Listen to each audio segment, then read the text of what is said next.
প্রিয় শিক্ষার্থীরা, আজকের লেকচারে তোমাদের স্বাগত জানাচ্ছি। আজকের লেকচারটা আমার কোয়ান্টাম সংখ্যার উপর দ্বিতীয় লেকচার। এর আগের লেকচারে আমরা কোয়ান্টাম সংখ্যা 4টি কোয়ান্টাম সংখ্যার মধ্যে 2টি কোয়ান্টাম সংখ্যা নিয়ে আলোচনা করেছি। আজকে শেষ 2টি কোয়ান্টাম সংখ্যা নিয়ে আমরা বিস্তারিত আলোচনা করব। আজকের লেকচারটি শুধু উচ্চ মাধ্যমিক পর্যায়ের শিক্ষার্থীদের জন্যই নয়, স্নাতক পর্যায়ের শিক্ষার্থীদের জন্য সমান গুরুত্বপূর্ণ। তো শুরু করা যাক আমাদের আলোচনা। এখানে দেখা যাচ্ছে পরমাণুতে একটি ইলেকট্রনের সঠিক অবস্থান এবং পরিচয় নিশ্চিত করতে 4 ধরনের কোয়ান্টাম সংখ্যার প্রয়োজন। এটা আমরা গত লেকচারেও আমরা এই সম্পর্কে বলছি। 4টা কোয়ান্টাম সংখ্যা কি কি? একটা প্রধান কোয়ান্টাম সংখ্যা, একটা সহকারী কোয়ান্টাম সংখ্যা, একটা ম্যাগনেটিক কোয়ান্টাম সংখ্যা, আর একটা হচ্ছে স্পিন বা ঘূর্ণন কোয়ান্টাম সংখ্যা। তবে তো আগেই বললাম, প্রথম 2টি কোয়ান্টাম সংখ্যা সম্পর্কে আমার প্রথম লেকচারে আলোচনা হয়ে গেছে।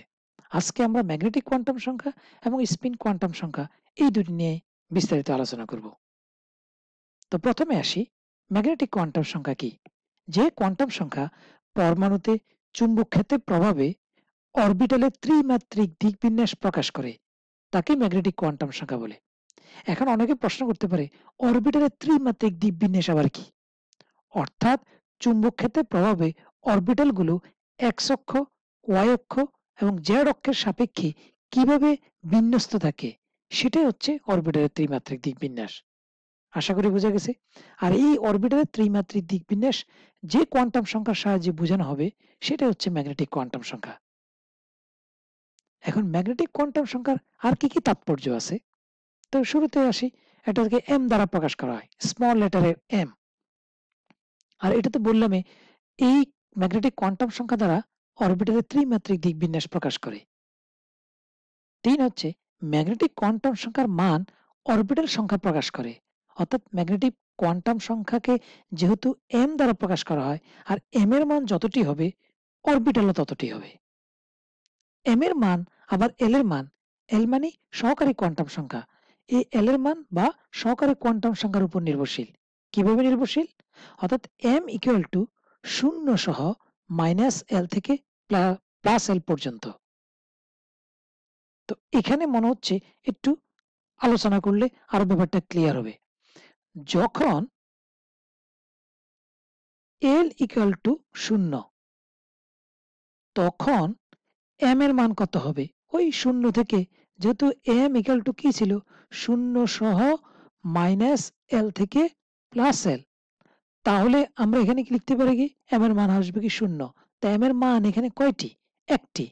যেহেতু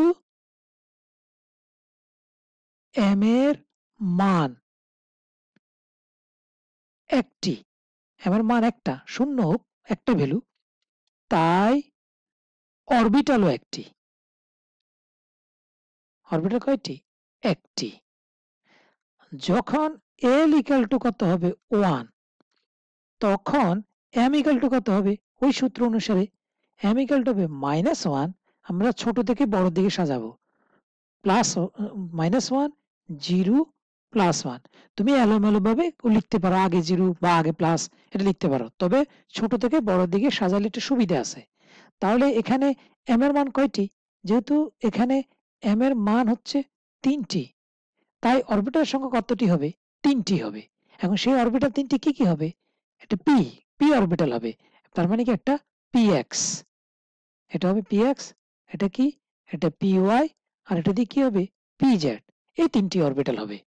আর ওই উপরের লাইনে যেহেতু l ইকুয়াল টু 0, এর জন্য m এর মান একটা মান আসছে, তাই এটা একটা s অরবিটাল। তার মানে l দিয়ে উপস্তর বোঝায়। তো l 0 মানে s উপস্তর, s উপস্তর অরবিটাল একটাই থাকবে। আর l ইকুয়াল টু যেহেতু এখানে 1, আর 1 এর জন্য m এর মান আসছে 3টি, তাই p উপস্তর, যেহেতু l এর মান p 1, তাই p উপস্তরে অরবিটাল থাকবে 3টি। আমরা আরেকটা নিয়ে আলোচনা করতে পারি।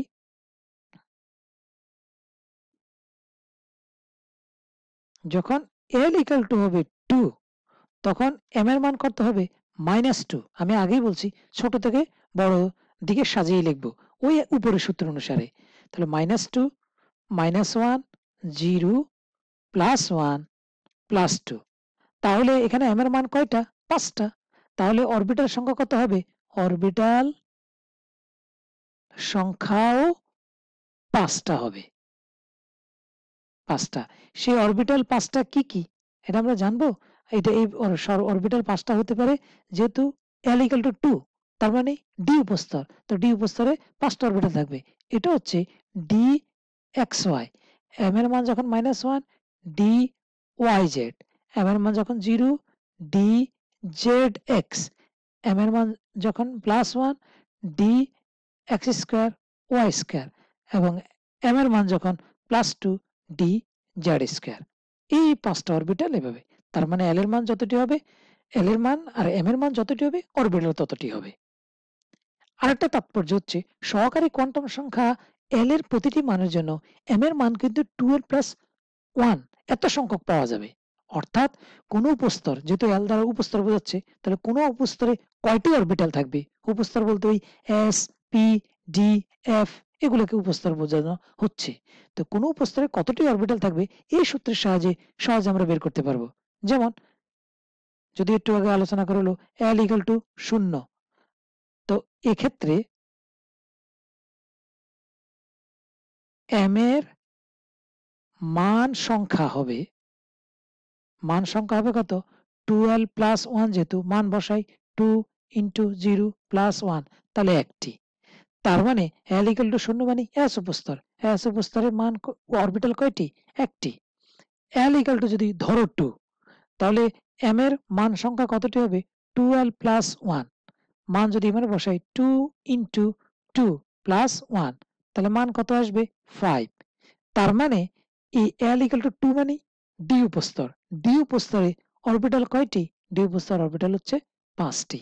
তো L = যদি 3 হয়, তখন m এর কয়টা মান আসবে, m এর 2 × 3 + 1, তার মানে 3 6 7টি।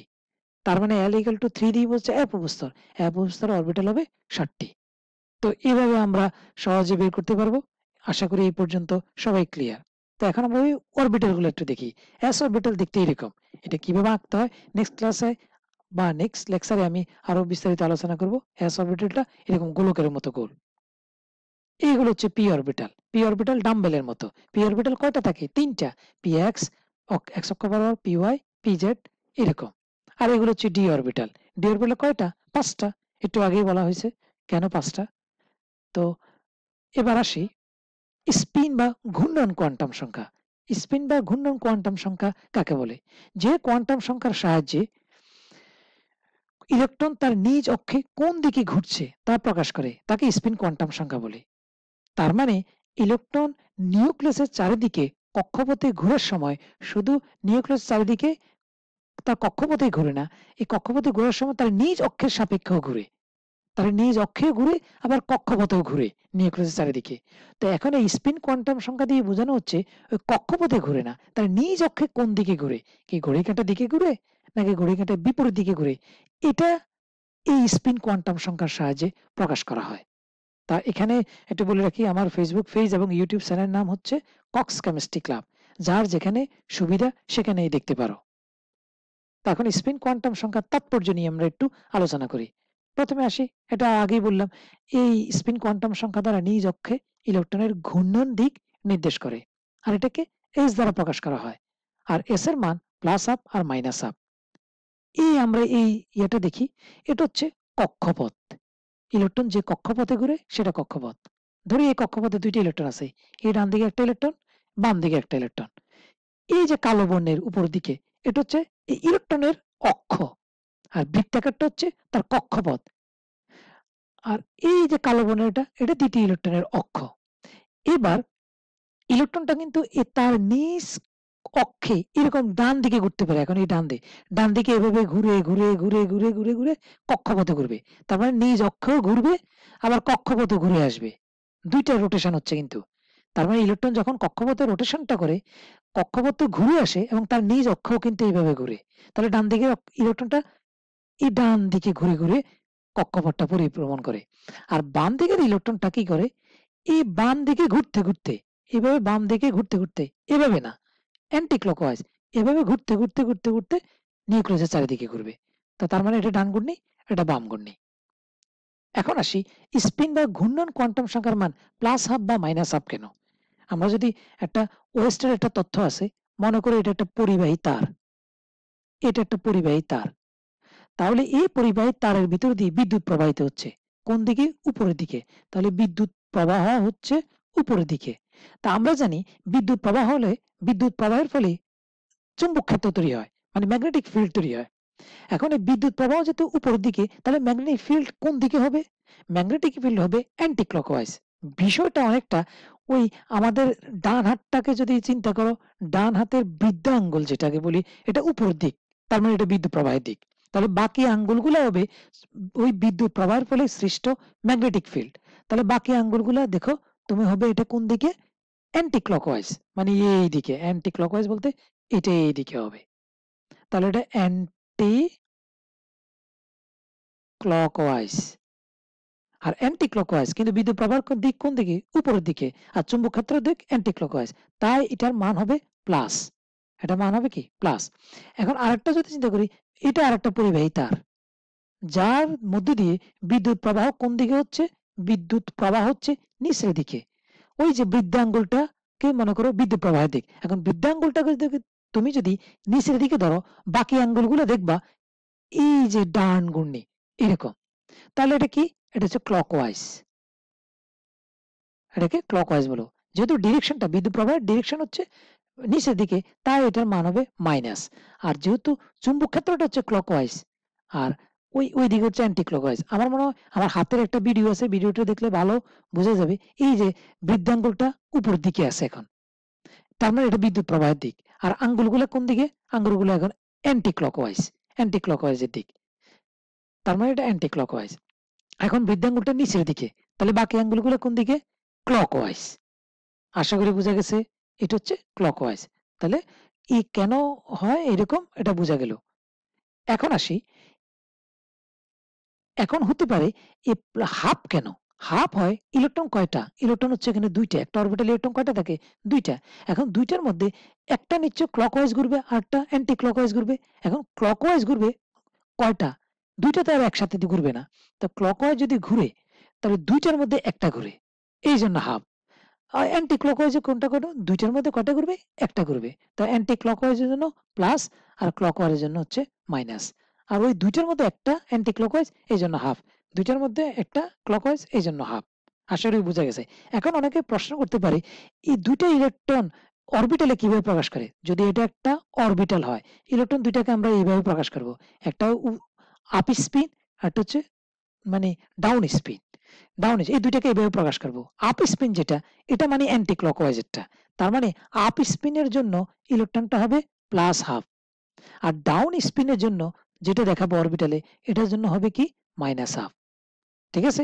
এখন সবসময় ইলেকট্রন এরকম দুইটা বিপরীত স্পিনে থাকবে। প্রশ্ন হতে পারে দুইটা একই স্পিনে থাকলে কি সমস্যা? দুইটা যদি এরকম একই স্পিনে থাকে, এভাবেও থাকতে পারে, আবার এরকম নিচের দিকেও দুইটা থাকে।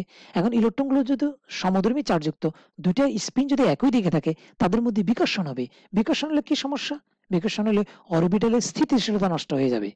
এই জন্য দুইটা বিপরীত স্পিনে থাকবে। তাহলে আপ স্পিনটা হবে প্লাস হাফ, আর ডাউন স্পিনটা হবে মাইনাস হাফ।